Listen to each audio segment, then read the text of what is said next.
Now we are going to establish a relation between electric current and drift velocity. I am supposing a cylindrical conductor of length small l having cross sectional area capital A. I am also supposing that I current is flowing through this conductor when an external electric field, that is external battery, is connected across the two ends of the conductor. What we have to do, we have to find the relation between electric current and drift velocity. यहाँ पे हम क्या assume कर रहे हैं, इसमें हम ये एज्यूम कर रहे हैं कि the electron density, the free electron density inside the conductor is a small n. What is the meaning of electron density? Number of electrons per unit volume. अगर V वॉल्यूम में कैपिटल N इलेक्ट्रॉन्स हैं तो unit volume में N upon V that is represented as electron density small n. अब यहां हम formula use कर लेंगे, you know, current is equal to the time rate of flow of electric charge. हमें पहले चार्ज फाइंड करना होगा, हमें चार्ज फाइंड करना होगा और चार्ज का फार्मूला होता है Q is equal to number of electron multiplied by electronic charge. अब नंबर ऑफ इलेक्ट्रॉन्स कितने होंगे? अगर हम इस पूरे कंडक्टर की बात कर लें तो यूनिट वॉल्यूम में number of electrons, unit volume के अंदर जो नंबर ऑफ इलेक्ट्रॉन्स हैं वो n है. पूरे कंडक्टर का वॉल्यूम क्या हो जाएगा?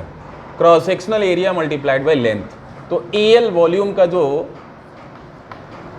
नंबर ऑफ इलेक्ट्रॉन होगा टोटल वॉल्यूम का, वो हो जाएगा NaL, यानी total number of electron will be NaL and electronic charge is E. Now using the original formula of electric current, I is equal to, you know, Q upon T, so it will be NaEL upon T. What is this? Distance upon time, and that is drift velocity. Displacement upon time, that will give you drift velocity, means NEA, and here it is Vd. This is the relation between electric current and drift velocity. इसको हम alternative वे में हम इसका derivation कर रहे हैं. हम यहाँ पे दो cross sections, hypothetical cross sections assume कर रहे हैं. हमने एज्यूम कर लिया the distance between these two cross section is small x. अब यहाँ पे हम एज्यूम कर रहे हैं कि अगर ड्रिफ्ट वेलोसिटी Vd हो तो t टाइम में या डेल्टा t टाइम में अगर इलेक्ट्रॉन यहाँ से यहाँ तक मूव करता है ड्रिफ्ट वेलोसिटी Vd से, तो डिस्टेंस क्या हो जाएगा? Distance is equal to speed multiplied by time, ये होगा.